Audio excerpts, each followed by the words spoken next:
I'm gonna do it. I'm gonna transform. KHANTEHNT, everybody. We're back, episode whatever it is of Titan Week. Another day, another dollar. If you want to survive it, you better go buy this shirt that's available at the Teespring link down below, or give us money in other ways by going to subscribestar.com/KHANTEHNT for all those delicious bonus episodes, including a cheeky Attack on Titan one. And if you get that shirt, this won't happen to you.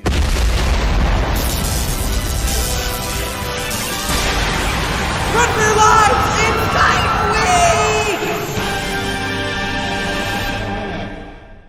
Hey kids, want to impress your friends and induce sexual arousal in your neighbors? KHANTEHNT t-shirts! Wow, I've never been more impressed in my life with anything. KHANTEHNT now has official t-shirt merchandise, and you can get yourself some by clicking below the video or in the Teespring link in the description. With designs like the classic KHANTEHNT logo. Or this. I've got a shirt on too. Or this. KHANTEHNT! And right now, get yourself the I Survived Titan Week t-shirt. Unless you don't want to survive Titan Week, but hey, that's between you and Jesus. They're a great way to support the show and share your KHANTEHNT pride. So get out there, wear them, and get into KHANTEHNT. KHANTEHNT! まさか本当に仕留めてしまうとは。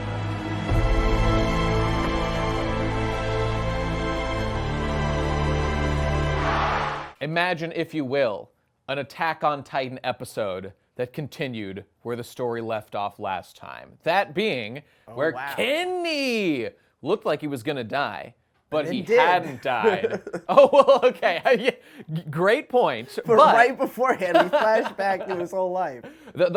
Basically the whole episode coming back to the show is the big Kenny recap, of course, leading up to his death at the end of the episode, but with narrative consequence. Is he gonna become a Titan? Is he gonna do whatever? I mean, what do we really learn this episode that we didn't already know? We get like the specific details of, I think this is kind of like to make the viewer be like, okay, I understood all these points, but it's kind of fun to see them lined up and see Kenny like walking through all these things. We see like one of the torturer MPs who had like done stuff before.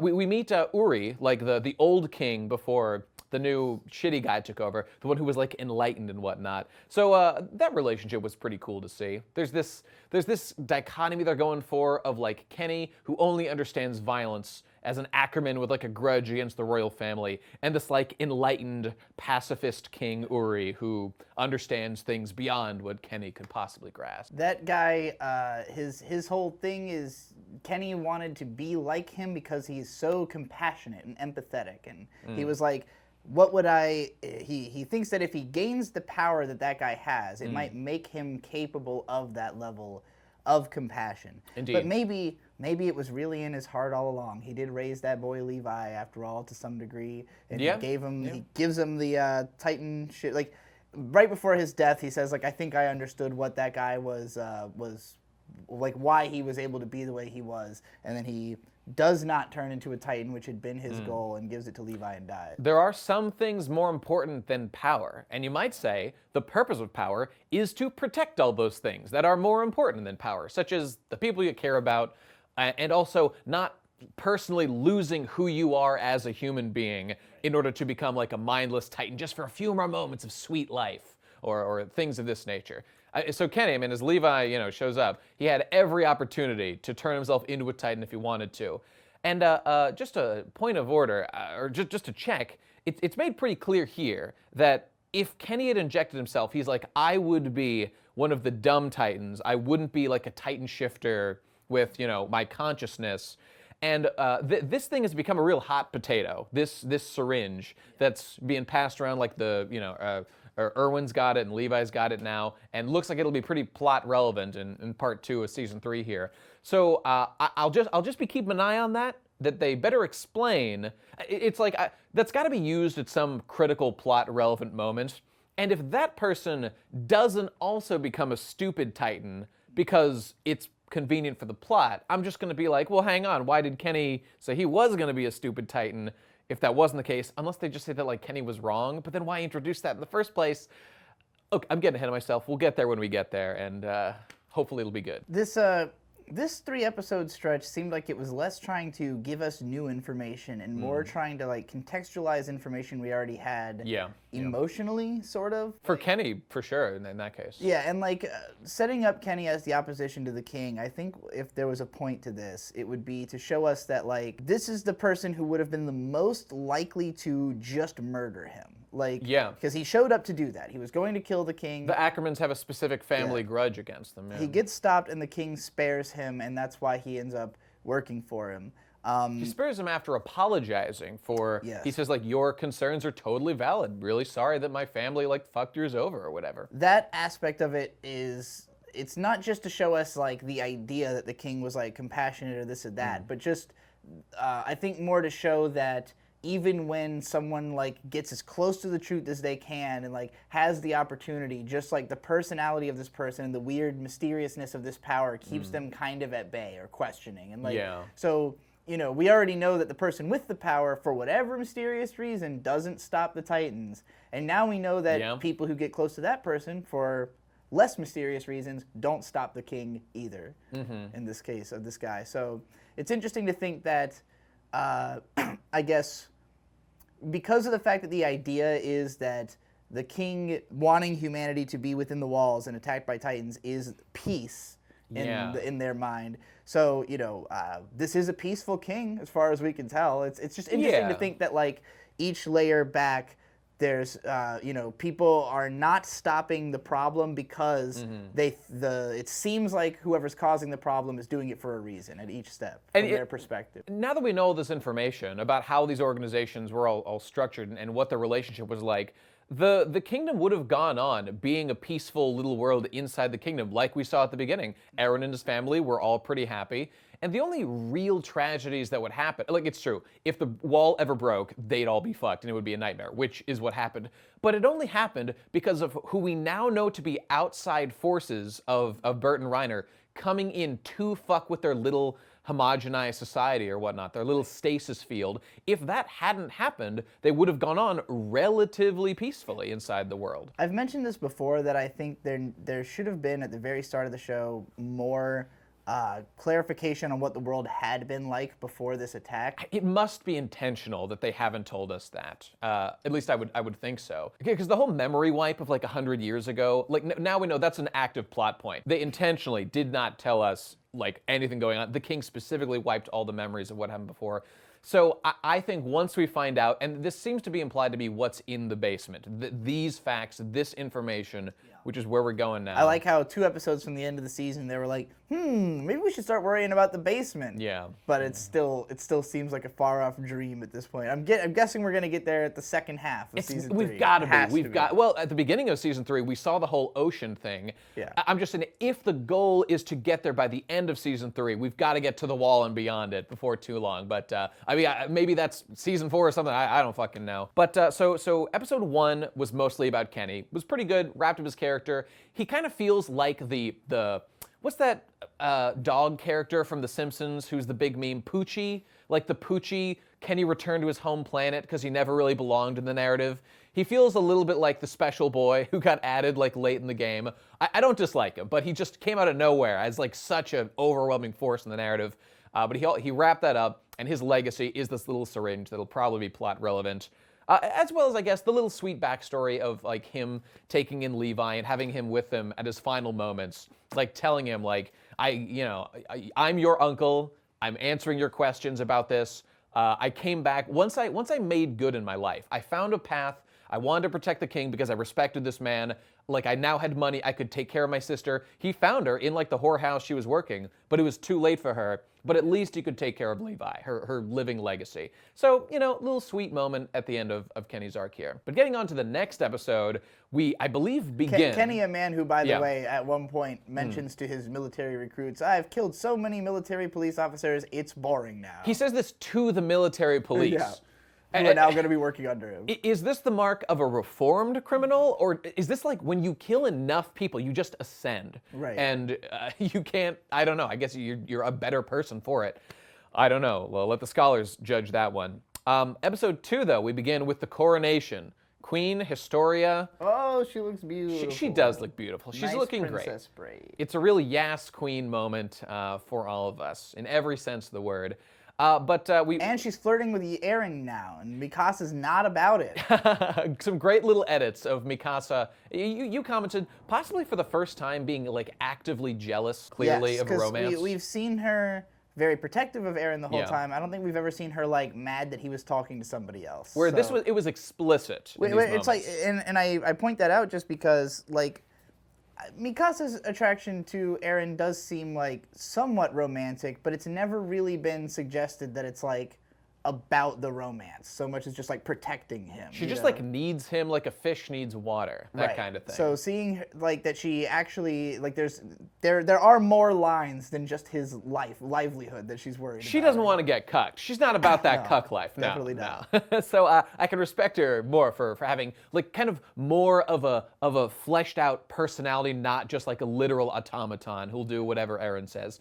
But I mean, frankly, Historia's making some moves in the Eren Bowl, and he's really warming up to her, and I don't know where this is going. I can see it happening. And considering we know how valuable this royal bloodline is, I'm just saying, get some babies out of this girl before she shrivels up, because those things would probably be pretty useful. She was going to eat you and Eren, but now it's time for you to eat her. I bet she eats ass. So Historia is like doing queenly duties. Oddly, she's like still doing like menial tasks on a farm for some reason, despite being the queen for 2 months, they clarify. I don't quite know why that's happening other than, hey, remember our characters having fun together? They're still doing that. Whatever, okay, that's fine. But Eren, on the other hand, has been like actively working his fucking ass off with his newly developed hardening power. Yes. And I mean, as you'd expect, I love that they waste no time on developing everything they possibly can with Eren's power, including this new contraption that specifically is made using Titan hardening in order to kill Titans with zero risk to any humans. Yes. We've got this like great machine that will eventually, given enough time, would like clear out every Titan unless they're reproducing elsewhere somehow. Fantastic! Well, great little progress. You'll love to see it. And Eren's I have to assume that they built that so that we as viewers could have some sense of when everybody takes off, then the wall will be okay. Because they built a machine, it'll be fine. You know, I do wonder if there will be really much narrative consequence of this, like, just passive Titan kind of killing thing. I doubt it'll be the most fascinating, but from just, like, Hanji's excitement about it, infectious, you know, as usual. Yes, like the disease icon. Like that coof that we've all got now. But Eren, having like really been working hard to develop his hardening powers such that he's really taxing his body and hurting pretty bad, bleeding a lot, which is slightly worrying. But he just seems like he's overworked because they are getting everything lined up to go charge out to Wall Maria and take that shit back. Yeah. And I'm pretty fucking stoked about it. Yeah, the last episode was kind of just, like you said, getting things lined up to go. Yeah. Like it was called like the Battle of Wall Maria begins. It was called Night of the Battle to Retake the Wall. I assumed that would be the literal night where a battle happens. Maybe they meant night before the battle. If so, maybe I misread it. If that one word makes a big difference. You didn't misread it. You did not misread it. It was definitely fucked. I blame the subbers, because the subbers here, because it was indeed clearly the night before the battle. If I'd known that, my expectations would have been lower. They all beat up Sasha over meat. It's a big meat fight. She's going crazy. You know, I've said before about this show that like when it does the comfier moments, it's like I always find myself kind of torn because on the one hand,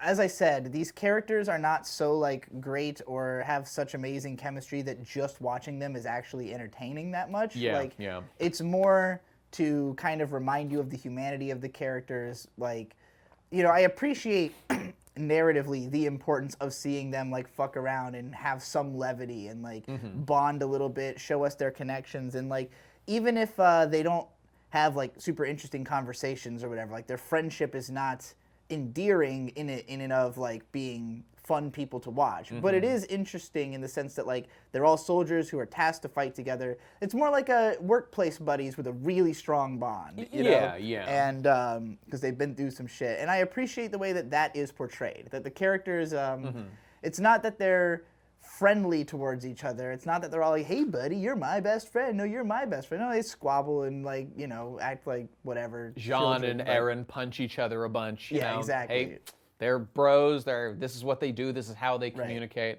I got that last episode, bit of a flat line. Because it was, you know, personalities are building up. We're getting ready. They sure say we're getting ready a lot. Oh, we forgot that okay. Before we get to episode 12, you're talking about my boy Kieth, right? My boy Kieth, we got to discuss. Yeah. So this is the dude, right, who it turns out that the guy who trained them in episode 4 was the same guy from episode 1 5 years prior who'd come home with the Survey Corps all shitted up. The previous commander of the Survey Corps. Yes. Yeah. And you know, Eren had watched him yell at the lady about how her son's dead. And by the way, they seek him out specifically because in one of Eren's like permeating memories from his dad, having eaten his dad a while back, one of them is a memory of that soldier who they go to find, and he's like, oh, that sure looks a lot like that guy. Well, he just kind of like thinks about it really hard and is like, wait a minute, I've seen this face before. And it's funny because when he thought that, I was like, wait, I've seen that face before too, but who? All the old guys in the show kind of look the same. And this is where we have to ask ourselves the question. Did Isayama know from the very beginning that this character was was the same or would be important? Or did he just kind of like look back at the early chapters and go, you know, these two guys kind of look the exact same. Let's just say they were the same character. Or like maybe he intended for the character to be used again, but for nobody to know, but not for it to come back later, but then he decided to reveal it. There's a lot of possibilities. I'm just wondering, how much faith do you have, dear viewer? Yeah, and you know, there's nothing wrong with the way this is written. As it comes out, it's perfectly fine. It's just whenever these moments happen, as I famously do in the podcast and other places, I don't want to just go and give writers too much credit for being, whoa, 10,000 IQ plays all along, all these things were there, because it is just a very common thing for writers to put together elements that replace that weren't intended to be that way. Or just to kind of ask yourself, like, you get to a point in the narrative, there's a type of character you need, and then you say, like, have I already made this character before? Like, do I need to invent somebody new, or can I bring somebody back? Right. And that will be automatically more interesting because the audience has some kind of relationship with that character, you know? And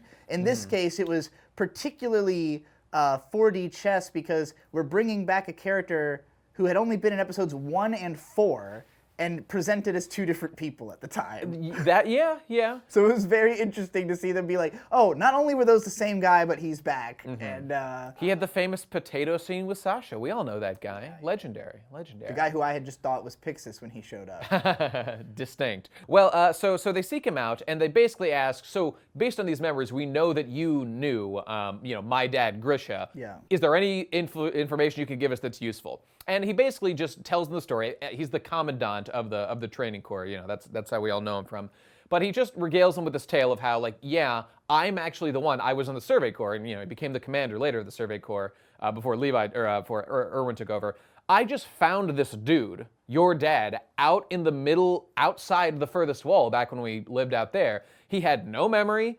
He had no idea what he was doing there. He like didn't even seem to know like about the Titans. The guy had been mind wiped. And we just brought him in as like this outsider, and we just, you know, let him live among us. So it's just pretty crystal clear. He found this guy, brought him home, and got cucked by him. Oh yeah, you hate to see it. The smoking hot babe, absolute choice piece of barmaid slut flesh, Carla, Eren's mom, was just looking absolutely like a snack out at those bars. And despite having his eye on her the whole time, he just got cut because he's not a special boy.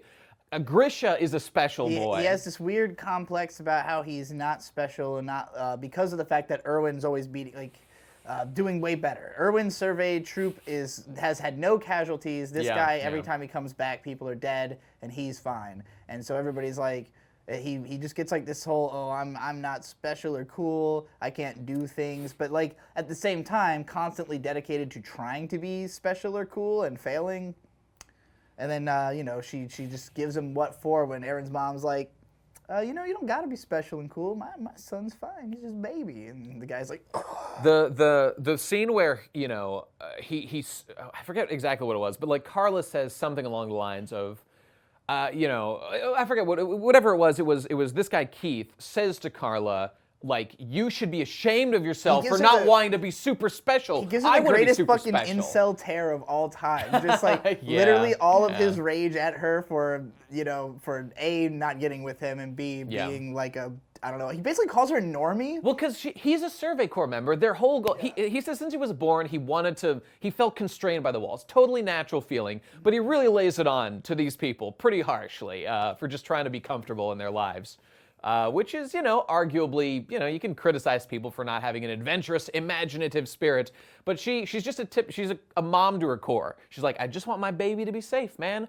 But see, for the more you know, fatherly kind of aspects, like this guy clearly embodies, that's not enough. I gotta go and do adventures and do all kinds of cool stuff. But he didn't end up as a father, ironically. My boy Grisha Nor did he do anything cool. He sure had that cool potato scene with Sasha. So that, you know, he became a father to all his troops that he trains to go out and fight. Maybe, so yeah, that's fair. that's, you know, that's a good thing to do. Sure. In fact, this episode was shitting on him a lot for like pussing out or whatever, but it's a valuable thing to train recruits, and he does a good job at it. So my boy Kieth has still got plenty to offer. Keith's an all right guy, but basically we just learned that Grisha is a special person from beyond the walls. We don't know for sure, but we do know that he at least became a Titan shifter later. We also know that Kieth is the one who knows about the fact that Eren got injected. Yeah. And he's the one who carried him back after it happened. I think it was implied that he didn't know how Eren got there or that he had any special powers. Surely this man would have said something if he knew that this was like a Titan boy. Wait, didn't he say something to his dad like, or you're not gonna do that to your son or some shit like that, right? He was like, oh, like. I don't remember anything like that. He says something to him, like he says, oh, your son might not be special. Oh, like you. right. That's another And he's scene. like, oh, Yeah. that's my. He's like, my son's not like you. It's my son. Fuck you. Which, by the way, that was pretty Chad. Like, Yeah, it was fuck you, great. my son's better than I love you. that. But it does make me just wonder the question, which is relevant to our whole, like, bloodline, inheritance, Titan power thing. Why is Grisha so insistent on, like, my son's going to be the one to get revenge for my killed wife? Like, why not Grisha do it himself? There's got to be a reason that we'll explore at some point about that, I would think. But right now, we don't know. Yeah, I'm unclear on how much this character knew about Titan powers or the vials or anything. Like, it seems like he knew enough to tell Doctor, like, don't do this to your son. But if he did know about it, then wouldn't he have, like, did he know all along that Eren had Titan powers? Wouldn't somebody, like, nobody knew that, right? See, because Nobody nobody knew had that. known. If he knew, he must have said something, and it's not even implied during the scene that, like, he was like, oh, I was hiding a secret all this time. At no point is that brought up. I think he just didn't know. He found Eren alone in the woods, wondered, what the fuck is this kid doing alone out here? After I think he saw the lightning or something. So maybe he was suspicious, but I don't think he had hard data or real confirmed beliefs. So, I mean, the one other element I wanted to touch on here was we see Reiner and Bert. We just kind of cut away to them at some point. With the Beast Titan. With my Chadley, beautiful. God, this is my favorite frame in all of Attack on Titan. What a fucking Chad. I love this dude, the Beast Titan. He has just beat the ass of Reiner in this scene. Apparently because they're disputing over some plan. I think Reiner wants to go, like, I think the idea was to rescue Annie. That's right. And our boy here, Beast Titan, has some other plan they're going to do. And at the very end of episode 12, we see Reiner and a mysterious person we do not know, like sitting on the wall waiting for the characters as they're riding towards the hole to plug it to advance the plot. It's gonna be a big fucking battle. I'm really kind of hoping the next 10 episodes are just all a fight. Yeah, like, me too. Since we're now at the end of season 3, part 1, we can talk about it a little bit.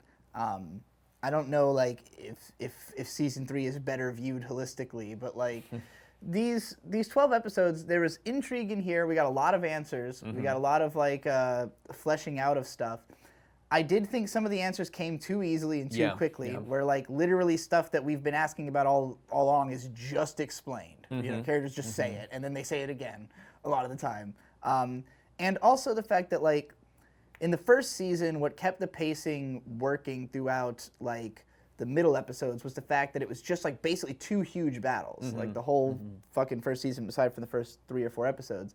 So then, with season 2, It was like a little bit more of a smaller arc structure, but it was still this feeling of like wherever the characters are, they're doing like a battle arc. We're learning about characters while they're fighting Titans. There's crazy shit going on all the time. The season still has some great action scenes. There's a lot more human-on-human fighting. The big cave scene is probably the best one. Yeah. But just in general, like, there was less of a feeling of forward momentum in the fact that, like, it felt like a lot more of taking a stop and then just figuring everything out as opposed to figuring things out as we're going, you know? Like, through... It used to be that through action and consequence we learned things. Now it's like we're just learning things. And again, like sometimes things happen and we don't understand the consequences of it. Or, you know, or things just are revealed again without really any, like just like the fact that they end up in the same room with the guy they needed to be in the room with to get the information. You know? Yeah, like setups like the whole memory wiping mystery. You feel like that's a big mystery. Like 2 episodes later, it's totally handled and is like mundane at that point. Right. So I mean, we're just past that now. It seems like we've completely wiped any potential of that happening. I guess it was also kind of more compelling in season 2 to have like half of our team fighting the other half. You know, this reveal of like which guys are Titans, Reiner having this whole split personality thing, like all of that was fascinating. And then like we get taken away from a lot of those characters. And the new ones who are introduced are mostly like ancillary characters that are just meant to fill in gaps where, you know, like for instance, the king and his brother, the original king. Neither of them is an interesting character on their own, but they are very important to the world building. The older king, or the one with the enlightenment going on. I mean, I'm sure wondering what's going on in his head, because again, he's got like the secrets that we want to know, and his relationship with Kenny, I did enjoy. It was you know shown in one piece of one flashback. Even Kenny is an example of kind of the characters I'm talking about, of like someone who kind of shows up.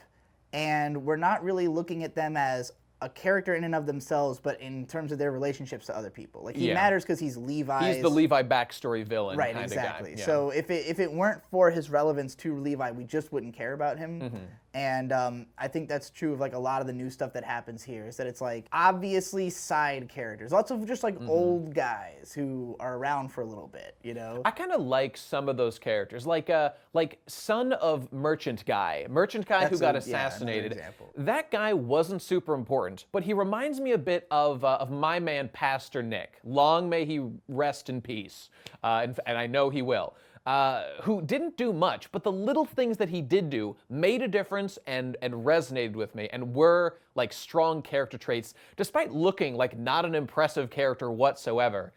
Like there's characters like that, like the fat king, you know, Rod Reese or whatever, unbecoming dude, narratively did some big stuff and was kind of interesting to, and had convictions in what he was doing too. And so I found that to be interesting.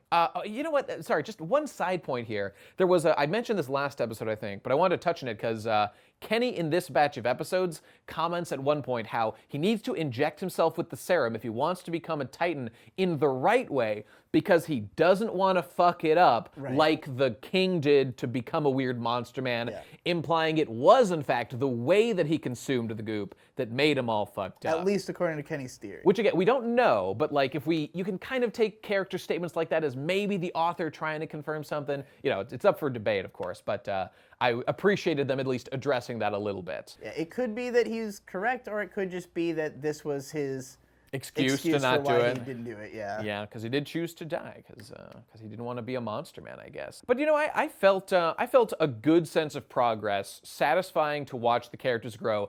Things came a bit easy, and like nobody died. Even in season 2, I don't think any of our like important characters died, but half our cast like betrayed the other half. So like that's big consequences. People are gone. Now it's like new characters were added, some of them died, and you know, new characters showed up, all their problems they add are explained away. But we are building towards this larger question, which I'm happy to see the move towards of like, why is the world as it is? That's on everybody's mind, including ours, I think.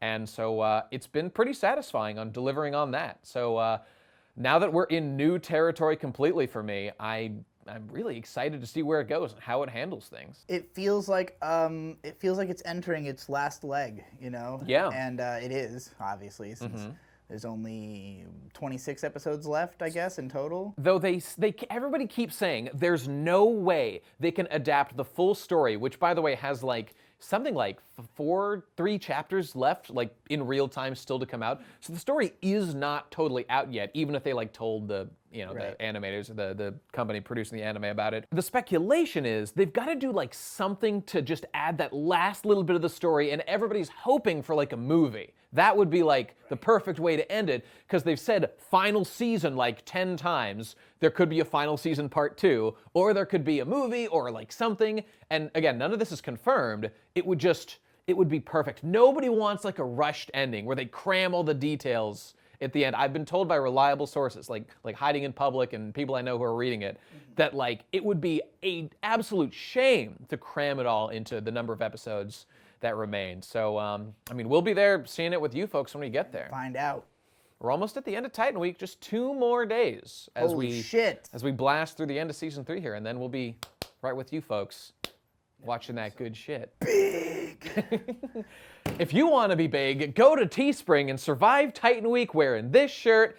And also, go to subscribestar.com/KHANTENT and pledge $10 for bonus episodes, such as Attack on Titan Junior High. Wow. It's a cheese, hamburger, steaky, good time. Thanks Rim for will watching. truly find out if the characters have any personality or worthwhile. No comment. Go check it out and find out, people. See you then. KHANTENT!